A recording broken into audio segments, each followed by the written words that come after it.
On day 4 of Week of Welcome, Steve Wrigley hosted a stand-up comedy show on campus. Before the show started, we went around and asked some of our fellow students their opinion on stand-up comedians and how their acts could possibly be seen as offensive. So have you guys ever seen stand-up comedy before? Yeah, actually. Yeah. Like I have, but like on TV, you know what I mean? Like. Yeah, I hear you. I have not. No. Why? There's none really around me. None really around you. There's some on Netflix. There's really good ones there. Who's your favorite stand-up comedian? Kevin Hart. Jim Gaffigan. Why do you like him? Oh, I saw him in person actually. Ooh. Yeah, and he was very funny. My parents love him a lot, so I just have to. I like that Kevin Hart gets loud, and that's how he expresses himself, because that's like me, and I love it. Even though you haven't seen a stand-up comedy show, is there any sort of like comedians that you do like? Kevin Hart. Conan O'Brien. Like, who's your favorite? Cat Williams. Yeah, the fat Eva Iglesias. Okay. Robin Williams. Robin Williams? How about That'd be a cool. I don't look into it that much, you know, like Robin Williams is good. Okay, so what do you like about him? Robin Williams.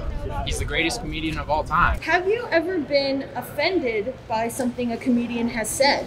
Nah. No? Nah, I don't get offended that easily. No. I don't take insults personally, really. Has anything a comedian ever said offended you? I don't think so. Yeah, I don't think so. Not that I can remember. If you get offended, get out. You don't Exactly. So if you gone Are already. you going to the mindset like you're here to laugh? Yeah, I'm here. I'm here for the satire of it. I'm not here for no political business and nothing like that. I'm here to joke. So there's no joke they can say that's gonna like say, oh.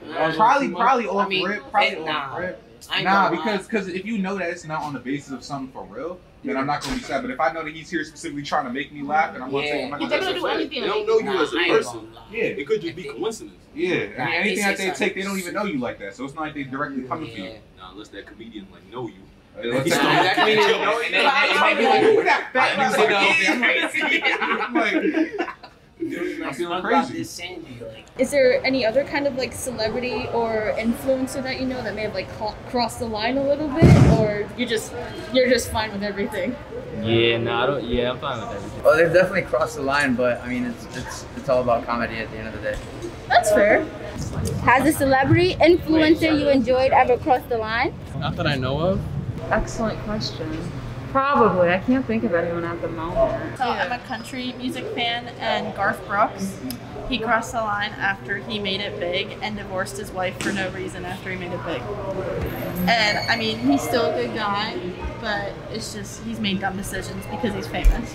Alright, now if there was one person, celebrity, or anybody that you could cancel right now, who would it be? And for what? Rip, see, now you got The baby.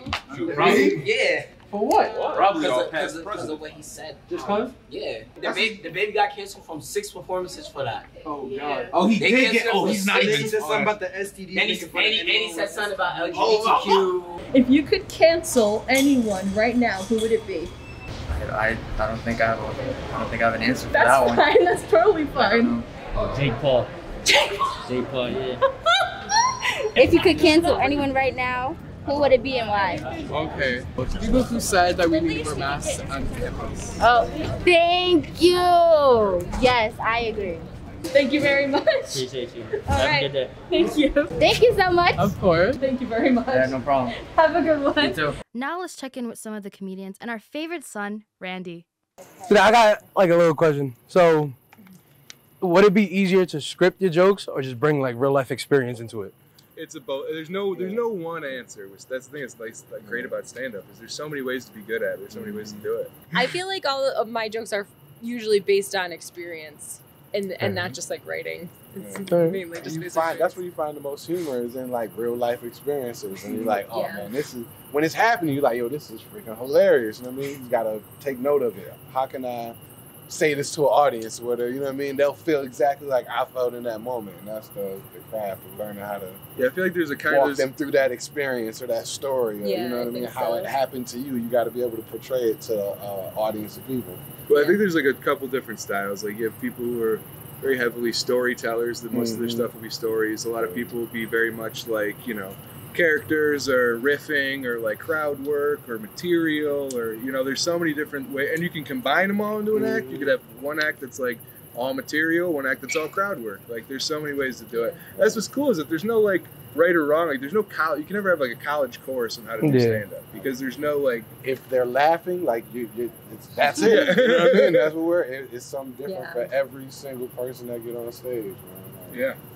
So, for most of your jokes, is it trial and error or you just go with it? Like, all of them trial and error. Yeah. Some stuff you like, you know it's hilarious. You know, Right, like, right, it's I know this, but most of the stuff like you go into open mics. You know what I mean? That's where you go and work out jokes that you think is funny and practice them and see how you want to say it, see how people respond to it, and then you'll learn like, man, every audience isn't the same. Every audience is different. You will tell some jokes to one audience and they will be dying, laughing, tears falling at each other. Go to another audience and they're like, like, I said it the same way. Like, what happened? You know, it's just by experience where you kind of like, all right, let me throw out these kind of jokes and see like, what do they like? What is their cup of tea? So like, okay, they like when I talk shit about people. So let me gear what I'm gonna do up here to that.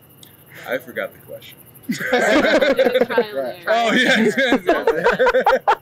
Every all trial.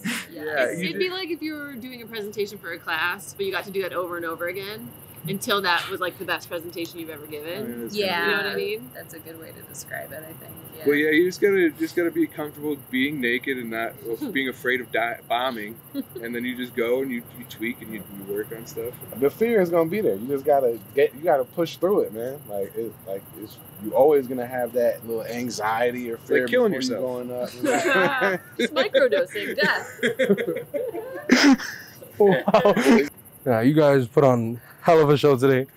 It's probably the funniest I've ever seen. You was a part of the show. You was great. You was great. You were very formal. He was one of my 10 dads. Yeah, he's one of your father figures. Yeah, I'll just explain that story real quick. ASC bandwagon. Oh, you already following her to respect the loyalty.